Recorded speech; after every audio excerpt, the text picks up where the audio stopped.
आज हम लोग शब्द विचार से संबंधित जितने भी ऑब्जेक्टिव क्वेश्चन पूछे जाते हैं वह सारा क्वेश्चन हम लोग आज जानेंगे। यानी आज हम लोग 55 ऑब्जेक्टिव क्वेश्चन और उसका आंसर जानेंगे जो कि कंपटीशन एग्ज़ाम में पूछे जाते हैं। पहला क्वेश्चन है, पहला, सर्वप्रथम भाषा का प्रयोग किस रूप में हुआ? यानी कि सबसे पहले भाषा का प्रयोग किस रूप से हुआ? ए में है सांकेतिक, बी में है मौखिक, सी में है लिखित और डी में है इसमें से कुछ नहीं। तो सबसे पहले तो आदमी किसी को संकेत से बात किया करते थे, संकेत से करते करते उसके बाद मुंह से बोलने लगे, तो सबसे पहले आता है सांकेतिक। सांकेतिक भाषा में आपको कोई भी भाषा का ज्ञान नहीं है तो भी आप आदमी से बात कर सकते हैं संकेत के आधार पे।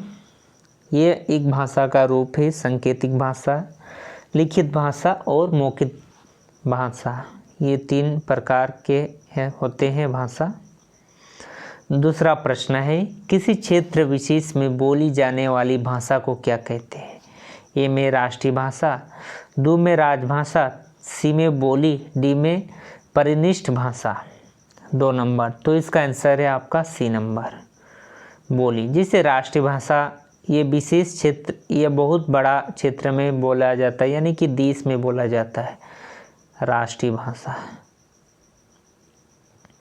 राजभाषा भी बहुत बड़े क्षेत्र में बोले जाते हैं और बोली एक विशेष क्षेत्र में बोली जाती है, तो इसका आंसर होता है बोली, यानी सी नंबर। तीसरा में है भारत की प्राचीन भाषा है।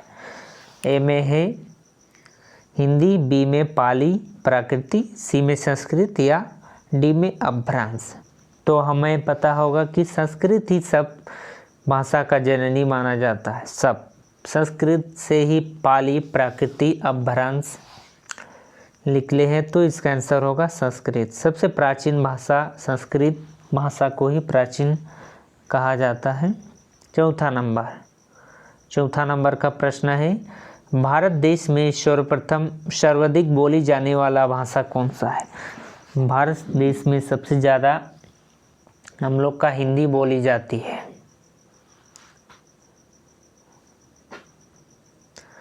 पांचवा, मानक हिंदी से तात्पर्य क्या है? ए, साहित्यिक पुस्तकों की भाषा, बी, साधारण बोलचाल की भाषा, सी, शिष्ट और सुशिक्षित लोगों की भाषा, डी, केवल पढ़ाई लिखाई के काम में लाई जाने वाली भाषा। तो इसका आंसर है ये नंबर, साहित्यिक पुस्तक की भाषा को हम लोग मानक हिंदी कहते हैं।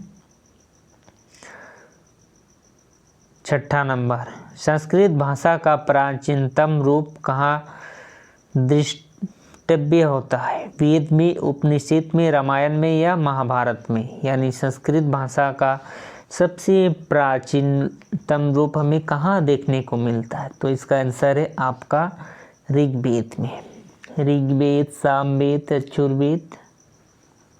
तो इसका आंसर है आपका ऋग्वेद में, ये नंबर। 7वां नंबर का प्रश्न है, साहित्य में प्रयुक्त होने वाली संस्कृत भाषा को क्या कहते हैं? लौकिक संस्कृत, पाली, आर्य भाषा या देव भाषा? तो इसका आंसर है आपका लौकिक संस्कृत।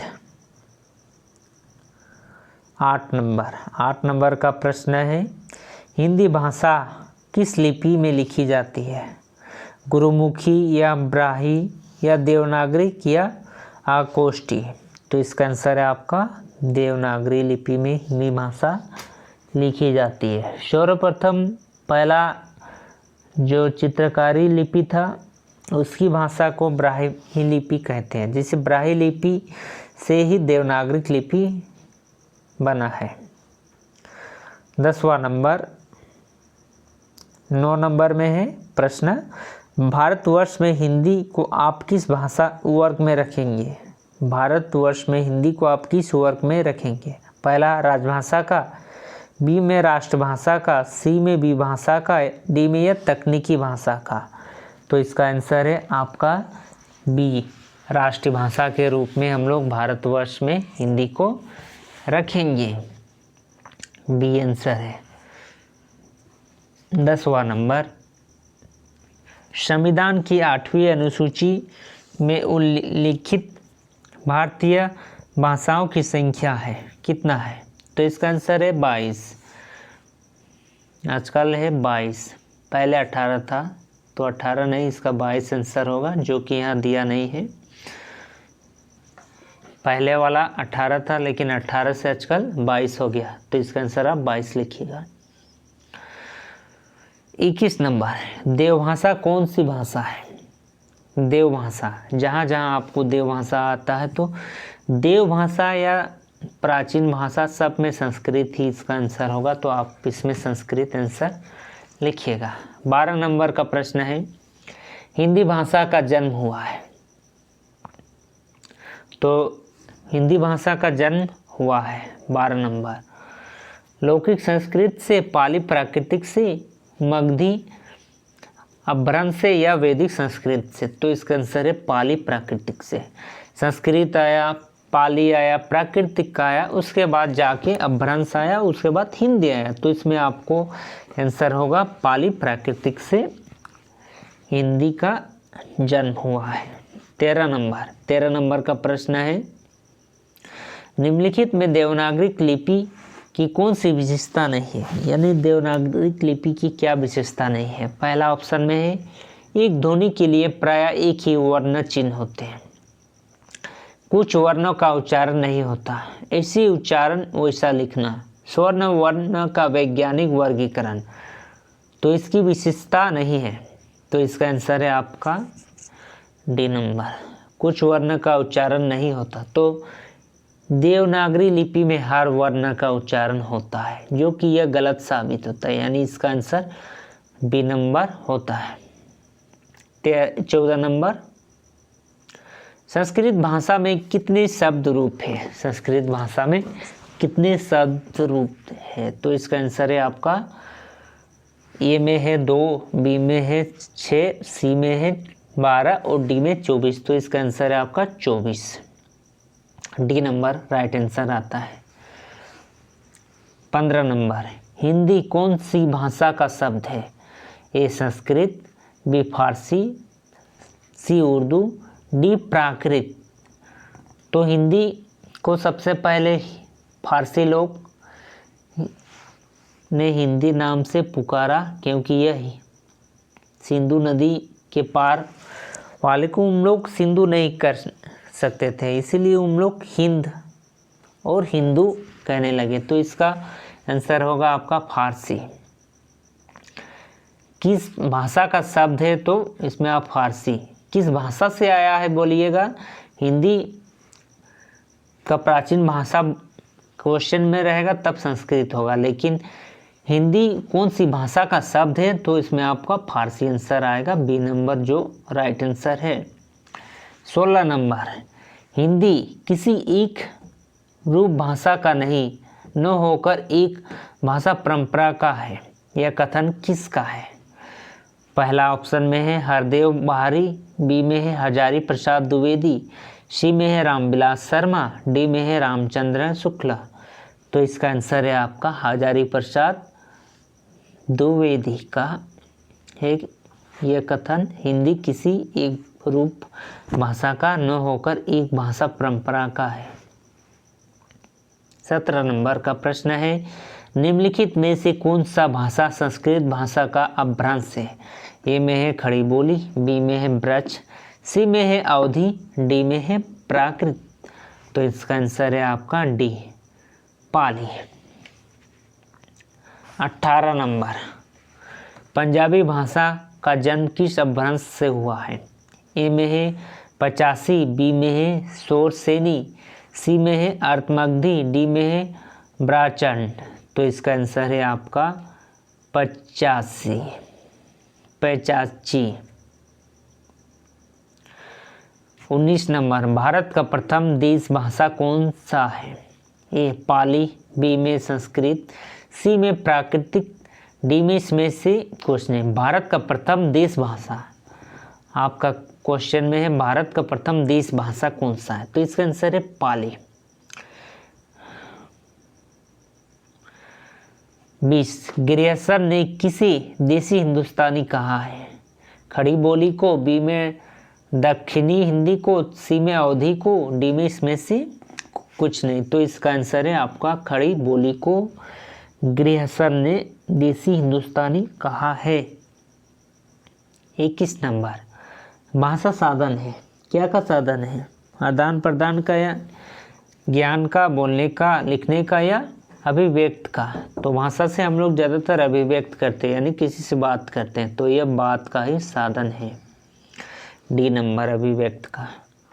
22 ब्रजबोली नाम से जाना जाता है पंजाबी को, मराठी को या गुजराती को या पुरानी बांग्ला को? तो इसका आंसर है आपका पुरानी बांग्ला, ब्रजबोली। 23 में है ब्रजभाषा किस लिपि से लिखी जाती है? गुरुमुखी, ब्राह्मी, फारसी या देवनागरी? ब्रजभाषा यानी ब्रजभूमि की भाषा, और वह हिंदी से ही संबंधित है। ब्रजभूमि जिसे मथुरा, वृंदावन का भाषा, तो यह भी हिंदी जैसा ही है और हिंदी से ही लिखी जाती है, तो इसी का हिंदी का लिपि होता है देवनागरी, तो इसी का भी लिपि देवनागरी ही होगा। तो इसका आंसर है Devanagari, D number right answer. 24 number का प्रश्न है ब्रजभाषा का उद्भव हुआ है? ए मगधी अपभ्रंश से, बी कार्वी अपभ्रंश से, सी प्राकृतिक भाषा से, डी शोरसेनी अपभ्रंश से? तो इसका 24 नंबर का है डी नंबर शोरसेनी अपभ्रंश से। 25 नंबर लिपि किसे कहते हैं? ए भाषा के लिखित रूप को, बी किसी भी लिखित भाषा को, सी भाषा को लिखित रूप में व्यक्त करने वाली ध्वनियों को अंकित करने के लिए चिन्हों की व्यवस्था को, या इसमें से कोई नहीं? तो 25 का आंसर है आपका सी नंबर, भाषा को लिखित रूप में व्यक्त करने हेतु ध्वनियों को अंकित करने के लिए चिन्हों की व्यवस्था को लिपि कहते हैं। यानी भाषा को लिखित रूप में, कोई भी भाषा को लिखित रूप में जो जो चिन्ह का प्रयोग होता है, अंकित यानी दर्शाता है, उस चिन्हों की जो व्यवस्था की जाती है उसको ही हम लोग लिपि कहते हैं। जैसे बांग्ला का अलग लिपि है, इंग्लिश का रोमन लिपि है, संस्कृत का देवनागरी है, हिंदी का देवनागरी है, तो उसी प्रकार से किस प्रकार से लिखी जाए उसको हम लोग लिपि कहते हैं। 26 नंबर किस अपभ्रंश को अवहट्ट के नाम से जाना जाता है? ए प्राचीन अपभ्रंश, बी मध्यकालीन अपभ्रंश, सी उत्तरकालीन अपभ्रंश, डी इसमें से कोई नहीं? तो इसका आंसर है सी, उत्तरकालीन अपभ्रंश को हम लोग अवहट्ट नाम से जानते हैं। 27 नंबर निम्नलिखित में से कौन सा बोली अथवा भाषा हिंदी के अंतर्गत नहीं आता है? ए में कनौजी, बांगरू, तेलुगु, अवधी? तो ये तेलुगु का अलग लिपि है, तेलुगु, तमिल, कन्नड़, ये अलग भाषा है, अलग लिपि से लिखी जाती है। श्रीलंका में कौन सी भाषा को मगधी कहा जाता है? ए प्राकृतिक को, या बी संस्कृत को, सी पाली को, या सी डी शोरसेनी को? तो इसका आंसर है आपका राइट आंसर सी पाली को मगधी कहा जाता है श्रीलंका में। उपनिषद की संख्या कितनी है? भारत में उपनिषद की संख्या 108 है। उपनिषद 108 संख्या है, जो कि हम लोग बार बार 108 बार किसी चीज़ को जपते हैं, नाम करते हैं, तो हिंदू धर्म में यह शुभ माना जाता है, इसीलिए उपनिषद का भी संख्या उस पर ही आधारित है, यानी 108 उपनिषद थे। 30 नंबर वर्णों की उस समूह को जिसमें कोई निश्चित अर्थ निकलता हो कहा जाता है? वाक्य कहा जाता है, या शब्द कहा जाता है, या वर्ण समूह कहा जाता है, या वक्तव्य कहा जाता है? तो इसका शब्द कहा जाता है। कोई वाक्य वर्णों की समूह को, जैसे कोई भी शब्द बनता है तो वो वर्णों के समूह होता है। 31 नंबर निम्नलिखित में से कौन सा शब्द तत्सम है? ए कलम, बी पेड़, सी में अच्छी, डी में सुरंग? तो इसका आंसर है आपका सी नंबर अच्छी, अच्छी। 52 निम्नलिखित में से कौन सा शब्द तत्सम है? ए वार्ता, बी बोली, सी कटोरा, डी खटिया। तो इसका आंसर है आपका वार्ता, वार्ता। 33 निम्नलिखित में से कौन सा शब्द तत्भाव है? तत्भाव, इसका भावार्थ बदल जाएगा, जैसे मूल, मुख, मुंह, चेहरा। तो आपका इसका आंसर है सी, मुंह।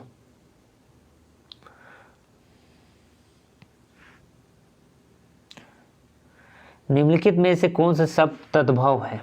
इसका भी भावार्थ बदल जाएगा, पेट, लोटा, डोरी, हाथ। तो इसका आंसर है हाथ।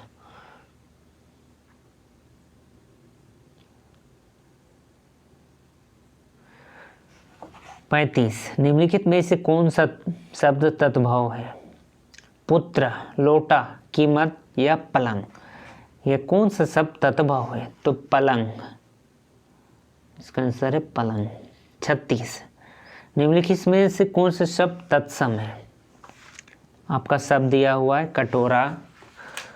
तो पहले आपको तत्सम और तद्भव क्या है उसको भी बता देते हैं। तत्सम होता है जो शब्द संस्कृत से जो के तो लिए गए हैं, उसे तत्सम कहते हैं। और तद्भव संस्कृत के ऐसे शब्द जिसका अर्थ विकृत हो गया है, जिसका अर्थ मतलब बदल गया है, उसे हम लोग तद्भव कहते हैं, यानी भावार्थ बदल गया है। तत्सम यानी समान है, शॉर्ट में हम लोग कह सकते हैं।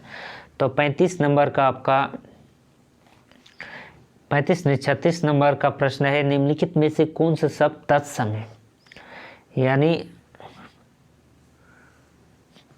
अर्थ समान है। कटोरा, कपूर, कबूतर या कोयल संस्कृत से। तो 36 का आंसर है आपका बी नंबर, कपूर। 37 का प्रश्न है, निम्नलिखित शब्द में कौन सा शब्द योग रूढ़ है? योग रूढ़। तो योग रूढ़ का परिभाषित हम लोग योग रूढ़ कहते हैं। योग रूढ़ वे शब्द थे जो अपने सामान्य अर्थ छोड़कर विशेष अर्थ बताता है, जैसे पीताम्बर का पिज्जोरंबर, पीताम्बर, लंबोदर, लंबाए उदर जैसा अर्थात गणेश। तो पीताम्बर, पीत भगवान शिव। तो ऐसे ही इसको हम लोग रूढ़ शब्द। निम्नलिखित में से कौन सा रूढ़ शब्द है? रात्रि, मित्र, चंद्रशेखर या छलचंद। तो इसमें आपका डाउट होगा चंद्रशेखर। चंद है, शेखर अर्थात चंद्रशेखर।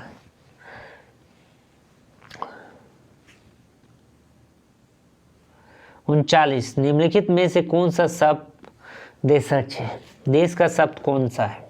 आदमी है, मोती है, चिड़िया है या भक्त है? तो देश का शब्द है आपका चिड़िया। मोती, आदमी सब अरबी शब्द है, भक्त संस्कृत शब्द है। तो देशज शब्द है आपका चिड़िया। 40 नंबर, निम्नलिखित में से कौन सा शब्द कृतज्ञ है? कृतज्ञ शब्द है, कौन सा शब्द है? यानी इसमें आपका शब्द है, पहला शब्द है लघुता, धनवान, पांडित्य या मिलावट। तो इसका आंसर है आपका मिलावट। 41 निम्नलिखित शब्दों में कौन सा शब्द तद्धित का उदाहरण है? अच्छाई, लड़का, हंसोड़, मिलावट। तो 41 का आपका है सच्चाई। 42 निम्नलिखित में से कौन सा शब्द योग रूढ़ है? योग रूढ़। तो योग रूढ़ का आपका परिभाषित है वे शब्द जो अपना सामान्य अर्थ छोड़कर दूसरा अर्थ, विशेष अर्थ बताते हैं, उसे योग रूढ़ कहते हैं। तो जैसे लघुता, मिलावट, अच्छाई, जल निधि। तो इसमें आपका है जल निधि। जलों का निधि एक विशेष अर्थ हो गया। 43 निम्नलिखित में से कौन सा शब्द त्रितार्थ शब्द है? कटोरा, कबूतर, कीमत, मानवता। तो इसका आंसर है आपका मानवता। 44 निम्नलिखित में से कौन सा देशज शब्द है? पेड़, मशीन, सेज, रूप। इसमें आपको देशज शब्द है, पेड़ देश का ही है। वृक्ष यानी संस्कृत में वृक्ष, संस्कृत में कहते हैं। देशज में पेड़, आदेशी में गाछ। शब्द का अपना अपना इसमें शब्द आते हैं। 46 नंबर, निम्नलिखित में से कौन सा शब्द विदेशज है? वस्तु, संख्या, नगर या तोप। इसमें आप जानते हैं तोप और भी शब्द है, क्योंकि अरब के देश में जो मुगल सब आए थे उन्होंने ही तोप लाया था, और तोप शब्द का भी प्रयोग सर्वप्रथम उन्होंने ही किया था, यानी कि ये विदेशी शब्द है तोप, बाहरी। 47 नंबर, निम्नलिखित में से कौन सा विदेश शब्द है? घर, चिड़िया, मशीन या मोर। तो मोर भी देशज शब्द, विदेश, ये देश वाला शब्द है देशज, ये भी देशज, ये भी देशज। तो इसमें विदेशज आता है मशीन। मशीन, हम लोग हिंदी में मशीन को यंत्र बोलते हैं, यंत्र। तो इसका आंसर है आपका सी नंबर, मशीन। 48 नंबर का प्रश्न है, निम्नलिखित में से कौन सा तत्सम शब्द है? तत्सम यानी समान अर्थ होता है, संस्कृत में जिसे आए हैं। इसमें आप लोग डायरेक्ट जानते हैं अग्नि। आग बोलते हैं, ये तद्भव हो जाएगा क्योंकि इसका भावार्थ बदल के आग बन गया अग्नि से। तो इसका आंसर है आपका बी नंबर, अग्नि। बी नंबर राइट आंसर, अग्नि। 49 नंबर, निम्नलिखित में से कौन सा तद्भव शब्द है? बात, वार्ता, वचन या वाणी। तो इसका आंसर है आपका वात। 50, निम्नलिखित में से कौन सा देशज शब्द कौन है? पुष्प, कालीन, हाथ, पेट। देशज शब्द कौन सा है, यानी देश का शब्द कौन सा है? तो इसका है पेट। पेट। कालीन यह उर्दू शब्द है, पुष्प संस्कृत शब्द है, हाथ यह देशज शब्द नहीं है। तो इसका आंसर है पेट। आपका राइट आंसर डी नंबर, पेट। 51 नंबर, निम्नलिखित में से कौन सा विदेशज या विदेशी शब्द कौन है? विदेशी शब्द, इसमें विदेशी शब्द आपको ढूंढना होगा। जिसे आग भी देश वाला है, अच्छी ये संस्कृत शब्द है, घर भी, और स्कूल। स्कूल ये विदेशी शब्द है। जैसे स्कूल हम लोग अंग्रेजी शब्द है, अंग्रेजी स्कूल, स्कूल आता है। और हम लोग का देसी शब्द में होता है, यानी देशज में होता है विद्यालय या ज्ञानपीठ। विद्यालय, ज्ञानपीठ, विद्यालय, ज्ञानपीठ,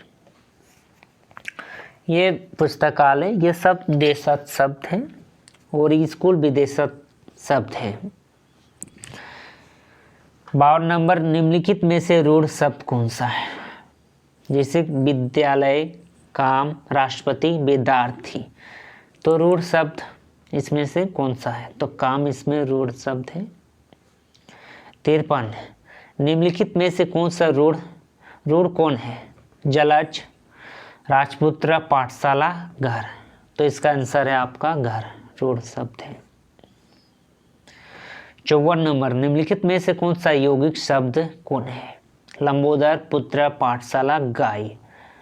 यौगिक शब्द, तो इसमें है पाठशाला। स्कूल के बदले में हम लोग पाठशाला ये देशज है, और यौगिक शब्द भी है। 55, निम्नलिखित में से यौगिक शब्द कौन सा है?